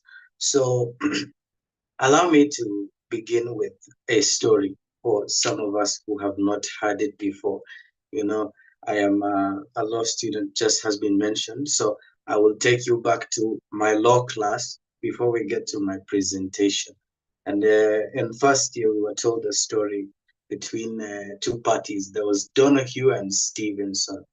So an unsuspecting Donahue stepped into the streets this particular day, I think in the 18th century, and they had gone to get a bottle of ginger beer. On requesting this bottle of ginger beer, and of course being served with it, they found a decomposed snail in the ginger beer bottle. So it was a whole lawsuit that engaged legal practitioners and everything. And I think that's quite relevant to what we'll be talking about here, because the beer producer, that's Stevenson, was engaging in business. But in his way of engaging in business, got to infringe upon some of the human rights that Donahue was enjoying. So that's the conundrum that we are probably going to be dealing with, but not specifically in the classical way of human rights. You know, the notion of human rights is specifically relatable to governments, you know, when we are talking about violations and whatnot. But here we will be focusing on a rather different area of focus. And because we don't have a shortage of law in labor laws and everything, we'll be talking about the new age, where Mr. Thomas has said that we can take advantage of and quite maximize, not just financially, but in terms of how we are utilizing our resources. Now, why is this topic of business and human rights important to tackle for the youth? One thing that we need to note is that the youth are the majority of the population. Well, at least currently, 60% of Africans are under 25. And, you know, being a proud member of the Gen Z age group, you'd hear some of us who work or are employed. Sometimes they just say, I quit from that job. It's not giving, you know, it's not giving. So you don't know. What is it? What do you mean by it's not giving? And I think it also speaks to our new outlook of human rights, because right now we're not talking about slave trade, you know? We're not talking about people being transported from this country to or this continent or to another just for purposes of, you know, corporal work and the rest of the things. We're talking about on-ground activities that happen in the company or in the businesses. So when Gen Z say that they're working in a toxic environment, what is this toxic environment about? Is it that their employer is not caring about how they work, their conditions and everything? We need to focus on that. It's also important for the youth to think about business and human rights because, well, whether we like it or not, majority of us spend most of our time doing work. And whether you are employed or not, this is business in one way or another. If you are employed, it's someone's business. If you are an employer, then it's your business. And it's a double-edged sword because you need to worry about business and human rights either way. So what is the role of the youth in advancing these business and human rights?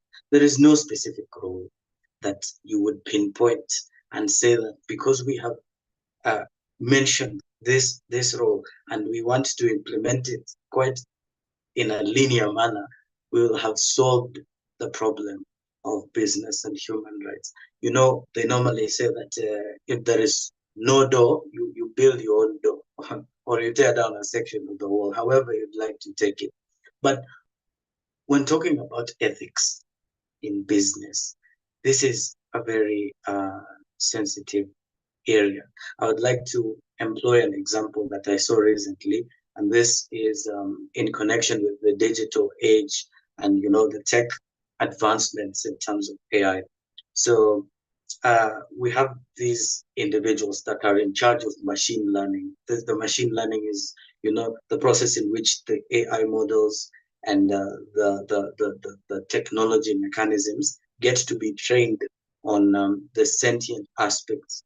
So we have data annotators who do this job, and you know, it's not the best condition that they work in. So one gets to ask, yes, everybody enjoys these technological advancements, but what goes into establishing them? So that's what we need to ruminate on. Now, in this specific case of the training models, there were these data annotators, and these data annotators, you know, they get bombarded and exposed to the most graphic of images. You know, they need to be aware of what gets posted on the internet. And, you know, because we have age restrictions on the internet and everything that acts towards as being a safeguard, then there has to be people who train these models so that perhaps if you give an offensive instruction to the machine, it's not going to fulfill. So they get bombarded with these graphic images and videos. You know, I don't want to go into the details of them. And most of them actually admit that it does something to their mental health. Mental health is a human right that needs to be addressed in this new age of youth coming into the realm of business. It's not just about people doing extra hours. You know, you'll get the pay, yes, but what does it really do to your psyche? How does it affect the way you interact with other human beings, perhaps even your own children, you know? So I think that would be my first port of call. One role of the youth in advancing business and human rights would be to reevaluate the priority between profits and social impact. Why are we doing this? Why are we starting this business? Why are we part of this business? Are we doing it so that we can be billionaires? Of course, you know, being a billionaire is not a bad thing. If you'd ask me tomorrow morning, I would like to be a billionaire, you know. But, you know, the other underlying factor here that we need to look at is, okay, past myself being a billionaire, how is the society?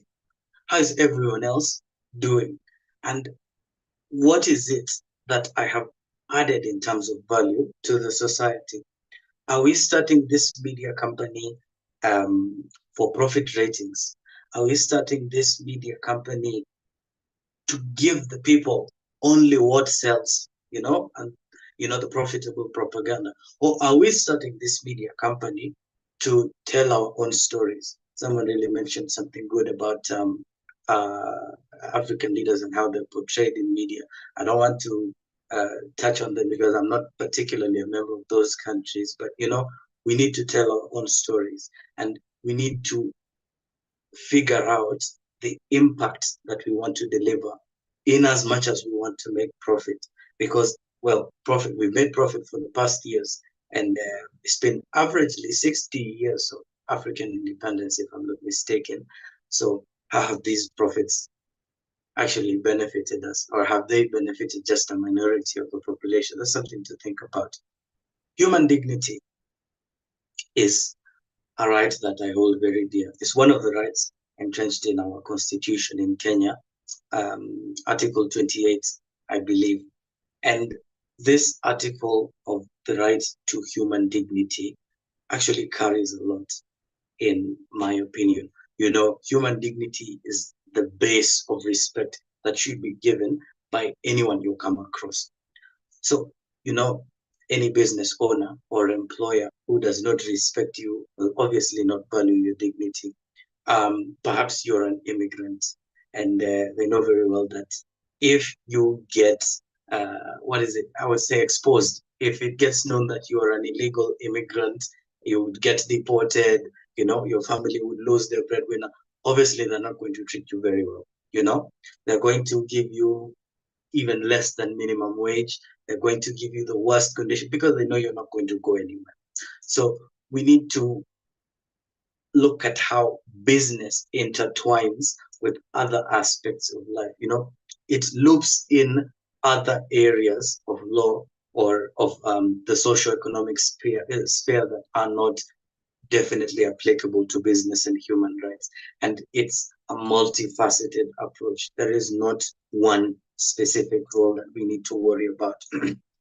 Access to capital is something that has been mentioned. You know, when youth are venturing into business, we've said that we need to look for problems, we need to get the solutions to these problems, and we need to implement these solutions. So, you know, of course, I know one of the things that one would ask is we don't have the adequate capital and the resources to start these businesses so that we can safeguard our own human rights. I have the opinion that if you're not able to do something on small scale, then you will not be able to do it on a larger scale, even given the opportunity. And you know, some of these things come with their own conditions. You cannot expect someone to just come from the depths of heaven or the earth and give you a fortune just to start your own business and not expect them to dictate how you're going to facilitate this business or the rights that you're going to accord to your employees and whatnot. Is something that, you know, whoever pays the piper calls the tune. I believe that's how the proverb goes. So let's endeavor to start doing whatever we want with what we can, and then help each other. This actually leads me to my next role that I would mention. You know, one problem that's partly bedevils African youth, and I admit to have been a victim of such a number of times, is that we want something to grow to such a huge brand so that we can associate with it. You know, we want something to be so big that we're also proud to associate with it. We don't want to get with something from the ground up. And one thing we tend to forget is that when a corporation grows to the point that it cannot fail, then it morphs from a corporation into something else. It becomes a mongrel because it's now a mini government with its own ways of operation and whatnot. We witnessed this in Kenya, where we've had a corporation that has grown with the support of the people, and you know, one way or another, then it gets to be portrayed as a partaker in being the enemy of the people. So we need to support each other as the youth. If Hannah has a project ongoing, then I need to help her from the time that is at its infancy, so that I can also be involved in the policy development of this company or this business. I can be involved in how the employees are treated. And someone also mentioned or invited academia. I can also perform some research to get feedback from the people interacting with the business, whether it's the employees or the consumers. There's one Kenyan artist people made fun of recently, and well, loosely translating what he was saying is that if you guys just supported me, then I would be up there. You know, we want to support other people and other brands, but we forget our own. So that's probably our own undoing, and it's our role to take it up and accept the responsibility there. Another role is with regards to our own volition to have our own human rights violated. And I would just touch on the terms and conditions. I believe if you're an employee or have been at any point in life, then you were subjected to an employment contract, or if you have been a consumer of anything, you know, be it a product or a service, you were subjected to terms and conditions. So this brings upon us an onus to check, do we really look at the fine print of these terms and conditions? Do we check what they say about some of the rights that we should be enjoying for free, but we probably waive them out of our lack of knowledge? You know, some of these things are spaced inside this. It's written in very small print that you can't check. So you just told, hey, take this paper, sign here, and yeah, enjoy probably, what is it, your new home. And then you've been enjoying your new home after probably 2 years after paying, you know, you're told now it's time for you to get out. It gets to be a shock for you. So I think the final role that I would place here is that as the youth, we need to look inward. We've had very many conversations regarding the government's responsibility to safeguard us, the government's role, and you know, the businesses themselves and the responsibility they have towards us. But if there is one important thing that I would say in countering the role of the youth in advancing business and human rights, is that we actually need to actively participate ourselves. We need not now look at it from a defensive or victimized point of view or vulnerable point of view. We need to look at it from a proactive one. Let's go in there and start these companies. Let's start and fail. You know, many of us also fear, we fear rejection. And because we fear rejection, then we are subjected to the terms of those who did not fear that rejection. So let's go out there, start these businesses, because, you know, we've tried this. We've tried talking to the corporations, you know, setting laws and advocating with the government. So let's do it actively ourselves. We need not now talk about it. And I think from there, it would be a quantum leap in making sure that we move as a unit, because we will now have a unified point of view. We would have a renewed strategy in terms of approaching these businesses or employments, labor in general, and addressing some of these rights that we feel violated ourselves. So I believe I should end from there. I don't want to take much of the time. Ladies and gentlemen, my name has been and will remain to be Gesimba Atinga. Thank you very much for your time. I wish you good health and prosperity. Thank you.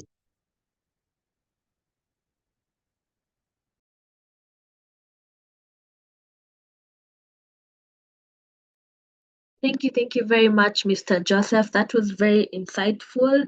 I hope that we've all taken out something. We've learned so much, and we still continue to embrace in the spirit of working together and understanding the things that, you know, we need, how we can carry each other and how we can move together in the same spirit. So let me invite Miss Cisia.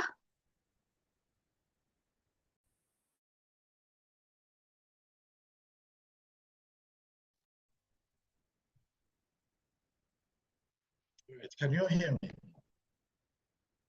Can you hear me? Yes. All right, sure. Thank you very much. I think that Mrs. Sia is off the call because of her network. But great session we have had so far. amazing session. Wow, wow. Right from the top to the end, it's been great, amazing. And I cannot emphasize how much excited I am to have taken notes and also learned from very amazing resource persons that have found themselves here. I have been monitoring our participants on YouTube. This link was given just to our resource persons, and just a few of us had access to it. But our YouTube audience have some questions, and this one is coming from Nonjabulo Tembeke Gumede, and it goes to our speaker, Mr. Thomas Dodge. And she asks, in your experience building businesses across industries and mentoring young entrepreneurs, what would you say is the most critical mindset shift that African youth need to make in order to move from survival-driven hustle to sustainable, scalable entrepreneurship? And how can public and private institutions support that transformation? I don't know if you were able to get that, Mr. Dodge.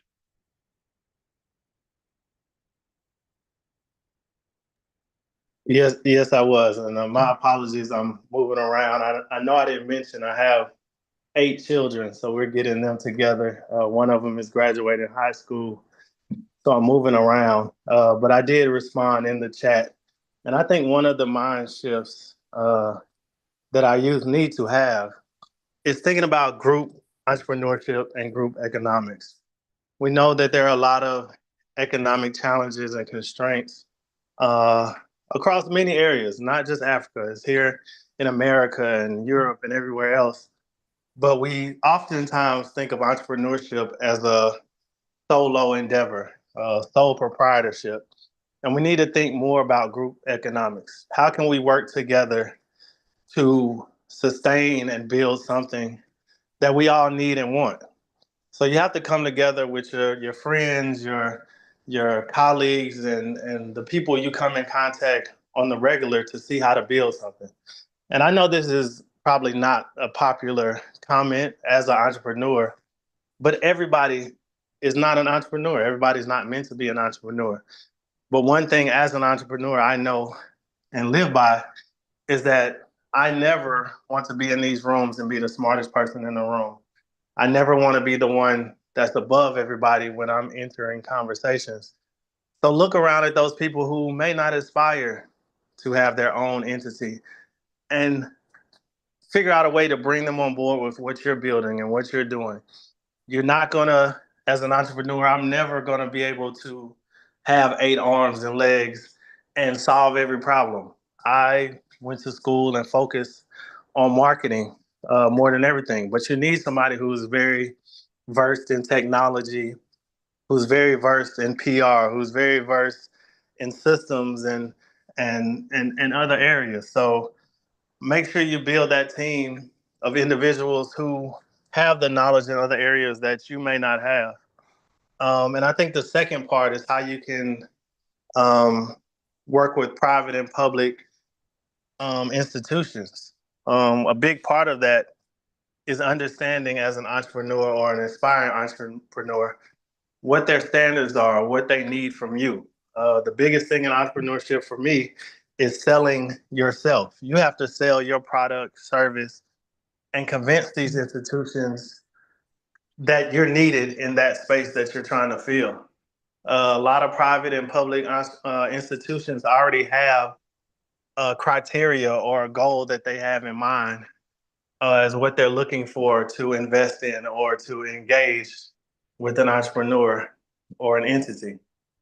So it's our job to sell our product or our service to those institutions saying, hey, this is what's needed here and there. And make sure you do your research. Make sure you have the knowledge to present accordingly. And I think that's the biggest thing. When I look at different private and public firms, they have a niche. They have a certain area that they're trying to fill. It's our job to come to them and see why they should invest in us. And I hope that answers the question. But for me, the biggest thing is looking at group economics, not thinking of this as a solo journey and what we have to do on our own. And I said it before when I was speaking, that your goal is to go out here in your day-to-day and as you travel and go about your day and to see what void needs to be filled. A lot of our industries, I love us when it comes to entertainment, sports, and other areas, but a lot of areas are oversaturated. And we have to tap into our innovative mind. We have to tap into thinking about something that's revolutionary or something that's new. Yeah, you could go into the industry, which a lot of people do, is clothing and manufacturing. But where can you enter into manufacturing and clothing that is unique and different than everybody else?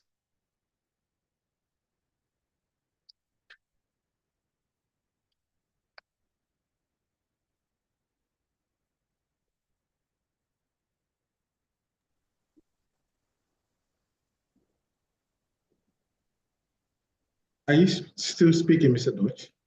No, I'm complete. Right, sure. Thank you very much for that. And that was very detailed and comprehensive. We appreciate this. Over to you, Gloria, Cecilia, and Hannah.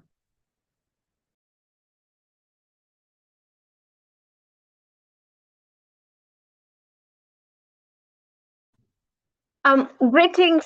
I don't know if you can hear me. Can someone please confirm? Yes, you can. Okay, thank you so much, Alfred. I think I was experiencing some bad network issues, and like yesterday's speaker said, this is one of the African problems.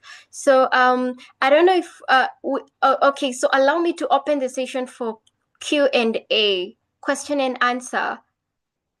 Do we have any questions from the audience? Alfred, could please check through the YouTube comment section whether we also have a question on the other side? Gladly. And so we have some questions as well from YouTube, and it is one each for our speakers who are currently on call. So the first one that is here is coming from all the way, hold on a second. Yes, it's coming all the way from Kenya, Mr. Dennis Munene, and he is asking Mr. Thomas Dodge, what role do mentorship and intergenerational collaboration play in unlocking scalable business success among African youth? And how can we institutionalize mentorship as part of the entrepreneurial journey? And the question to Mr. Bray as well is from Richmond Dopoku from Ghana. He's asking, in a digital world saturated with content, what key elements must African youth focus on when building brands that are not only visually appealing, but also rooted in authenticity and long-term impact? And the last question, which goes to Mr. Gesimba, is also coming from one young man from Nigeria called Sheyi. And he's asking, how can youth-led civic movements move from advocacy to influence, shaping national and continental policies in ways that are both impactful and sustainable? So we are going to take it from Mr. Thomas Dodge, and then Mr. Kenneth Bray, and then Mr. Gesimba Atinga. And so these are the questions from the audience that we are admitting. And then I think that Mr. Linus also has a question here. So I believe that Mr. Linus will also ask his question, and then our speakers would proceed to answer all the questions. So Mr. Linus, you have the floor. Thank you so much. First, permit me to acknowledge all the speakers. That's been very informative and educative.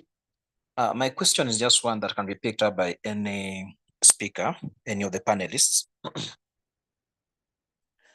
I believe that the youth of Africa, they do not have to change the shift or their thinking per se.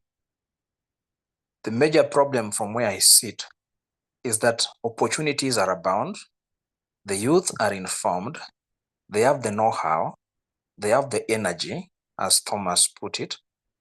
But there is one big challenge that they face, is that there are those few of us who maybe have made it through, but majority of us or majority of the youth face the challenge of the older population or the generation that came before us have refused to give way. What do I mean? A good chunk of the older population behave like that manager who you give a proposal, applauds your proposal, but refuses to support you to implement your proposal. That's the major challenge that the youth have in Africa currently. Because if you check, for example, they can pitch for various concepts with very brilliant ideas, but then the challenge comes that, number one, they cannot access funds. Number two, given the problem of unemployment, majority of the youths are blacklisted or their credit history does not qualify them to access the funds that they need.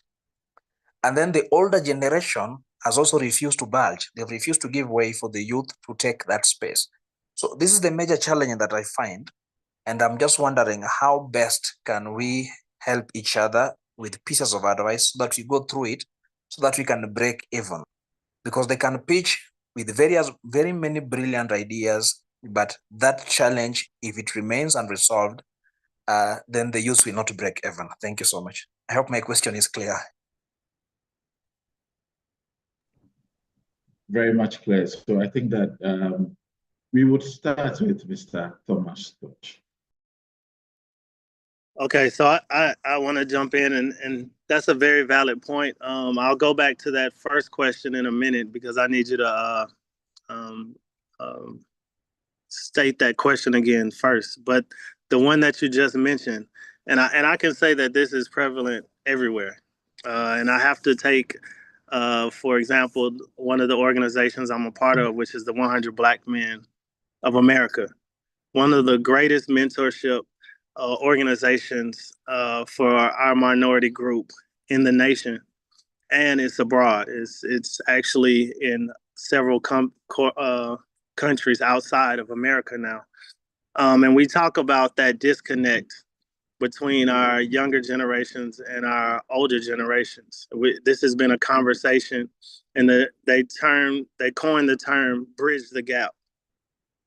And when we talk about the older generations and the younger generations, I was one of the youngest members to be inducted in the 100 Black Men of Atlanta.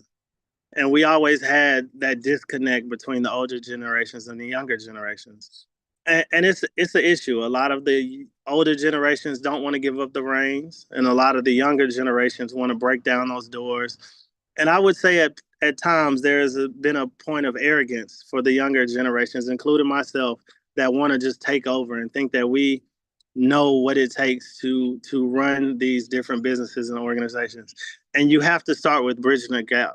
You have to get to the table and have those conversations, making it understood that we both have viable points of interest and resource that we need to bring to each generation.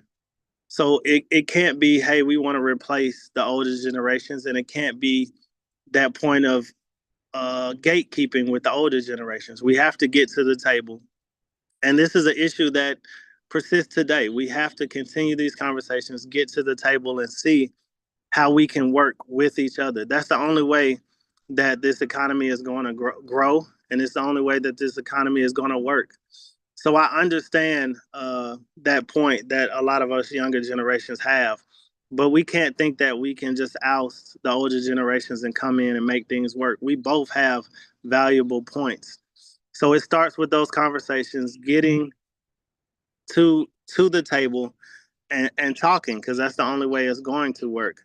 But we both have to make it known also that we both have knowledge in our different areas. We both have resources that are going to help each other, because we have much bigger obstacles besides age and our level. We're fighting battles as minorities as to even getting a seat at the bigger tables.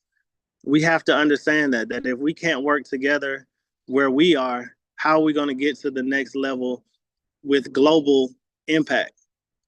So I hope that starts to answer that question of where we need to go. We have to look at each other as a need for each other. We have to look to both sides of the coin. And I'll let, if there's someone else who wants to feed off of that question before I talk about the first one on mentorship.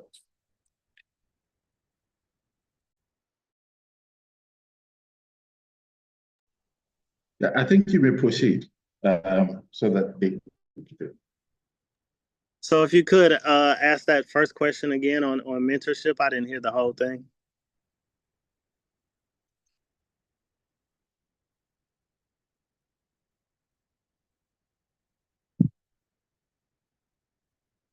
Oh, sorry. I didn't know I was muted. Sorry.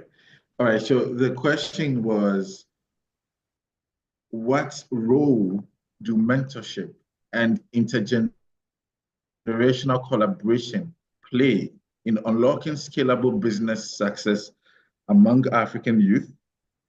And how can we institutionalize mentorship as part of the entrepreneurial journey? Well, yes, that goes back to the last question. 100 Black Men is all about mentorship. And many people seem to think that mentorship is just to help the youth. It helps us just as much. It helps us not only with staying on point and making sure that we continue to use what we have and what we already know. It keeps us strong. Keeps us knowing that we have others coming after us, and we have to stay on point with what we know. We have to stay diligent in the businesses and the organizations that we're a part of. So I've never seen, I mean, there's statistics out here, and I've spoken before on these. Those institutions and organizations that have mentorship programs are always growing and are stronger than those that do not have those programs. That's across the board and in every industry across the globe. Mentorship is key.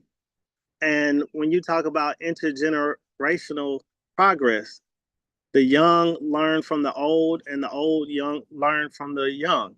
We have to make sure that door stays open and that we're talking amongst us all. All of our resources from top to bottom are valuable. So we can't ever think that, the young can stand alone and the older generations can stand alone. We have to do this together. This is a fight that we all have to fight together. We always talk about here about nepotism and other aspects that come into play. And we have to be very, locked in and understanding that fine line between nepotism and what the work really is that we need to do, which is bringing the next generation along and making sure that the younger generations can be locked in and key in on what the older generations need to learn. Technology is a key concern. A lot of the older generations, even myself, I have an understanding of a lot of technology, of AI and innovation, but we have to understand what the market is today.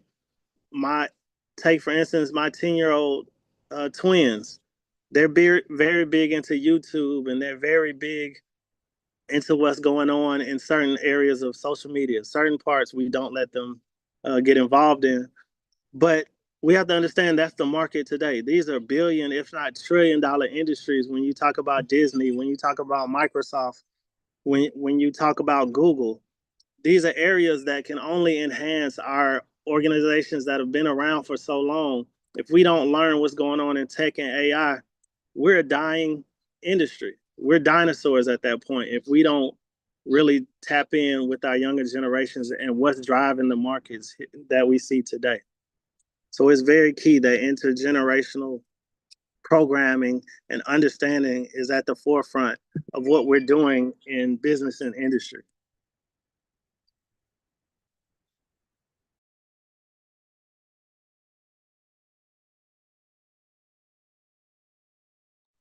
Right. Thank you very much. Over to you, Hannah and Cecilia. Okay, thank you very much, Alfred, and thank you very much to all our speakers and also for the questions that have been asked. We really do appreciate that. It was a very insightful session, and what a way to end this afternoon. Yes, it's already evening. So I don't know if Miss Cecilia managed to get back. Miss Cecilia? Yes, Hannah. I think we had a question for Mr. Gesimba.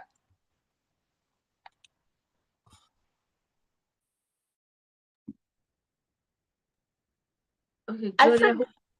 Oh, yes, I can hear you now. So there were two questions. One, the one for Mr. Kenneth says, in a digital world saturated with content, what key elements must African youth focus on when building brands that are not only visually appealing, but also rooted in authenticity and long-term impact? And then for Mr. Gesimba, how can youth-led civic movements move from advocacy to influence, shaping national and continental policies in ways that are both impactful and sustainable? That's all from me.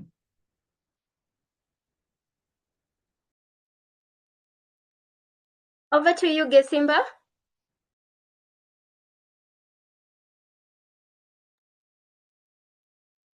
Right. I hope you can hear me. I'm sorry, I dropped off the call due to some network issues. I think that's one thing we should focus on as Africans, it was mentioned before. So how can our initiatives shift from advocacy to influence? I hope I got that correctly. Well, we can shift from advocacy to influence in a myriad of ways, but I think the most important is that we need to have focused advocacy. We'd probably go a long way in saying that we are advancing business and human rights, but we could just delve in and get the specifics. Which human rights? Perhaps we're dealing with sexual assaults in business. So we could have that as a facet on itself. We will probably have wages as a human right. So let's have focus on what we are advocating, not just at a general level, but specifically. And then this advocacy would be influenced by our active participation in it. So we have these legislations that get drafted in our August houses, respectively. Let's send our memoranda to the members of parliament. Let's send the letters to the clerks. Let's be involved in the formation of these underlying laws that inform business and human rights. And therefore, we'd also be part of the subjects to the influence. You know, something wouldn't really affect you if it's not touching upon your life in any specific way. So this influence would also be built by empathizing the situation, you know, appealing to whichever way that would directly impact or affect the youth. I would not be specific on perhaps sexual assault if it does not relate to me in any way. So let's tell these stories in the way that the advocacy is going to resonate with every member of the youth at a personal level, not just on a flowery basis. So I believe with that, we would achieve transformation from advocacy and straight into influence. Of course, that is not limited and it's not exclusive to what I would say. We would welcome all ideas that would go towards refining any proposal that would be there. So thank you. I hope that addresses the question that was asked adequately.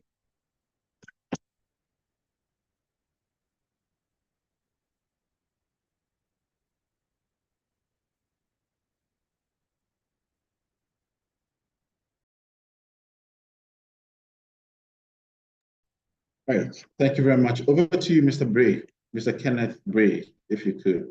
You're here with us. Yes. Yeah, I don't know if I got the question right, but I'll just I'll attempt it. I'll just try and answer. So basically, I think in a saturated world like we have, as Africans, we just have to tell our stories. We need to incorporate our culture into the brands we are building. I made mention of the fact that Africa has an untapped resource, which is our culture. We need to make use of our culture in the areas of dancing, music, even our language, our food. How do we incorporate all these assets in building a brand that tells the African story? So that is a conversation we need to start having. How do we incorporate our cultural elements into brands that can differentiate or can be differentiated from other brands in a saturated world like ours? So yeah, I think that is the way forward. Using brand elements in the area of our culture, in an area of our culture to be incorporated into brands that we build to tell the African story, and in the long run is going to differentiate our brands from other brands in a saturated world like ours. Yeah, thank you. Sure, thank you very much. And so that brings us to the end of today's session. Amazing day 3 afternoon session.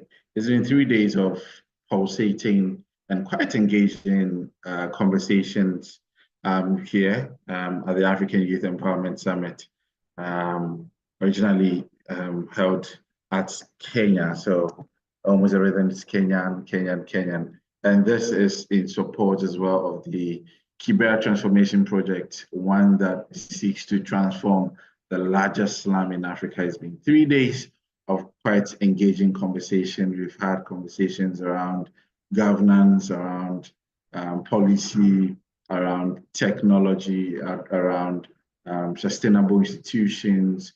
We've had conversation this morning as well around youth engagement, among other conversations. And today we are looking, this afternoon, we are looking at business and human rights for the virtual session. And it's been quite engaging conversations right from South Africa, Ms. Janice Kumalo, right from US, Mr. Thomas Dodge, and also at the heart of Nairobi, Mr. Christopher Alvin, and then also having Mr. Gesemba Atinga, and also from Ghana having Mr. Kenneth Bray, and also very importantly to mention Mr. Kokeyo, who spoke earlier on as well. And so the second session for day 2 has been amazing, and you had very brilliant young minds, Miss Cecilia, who is currently in Kigali, all the way from Nairobi. She went to Kigali today to prepare herself for this important virtual session.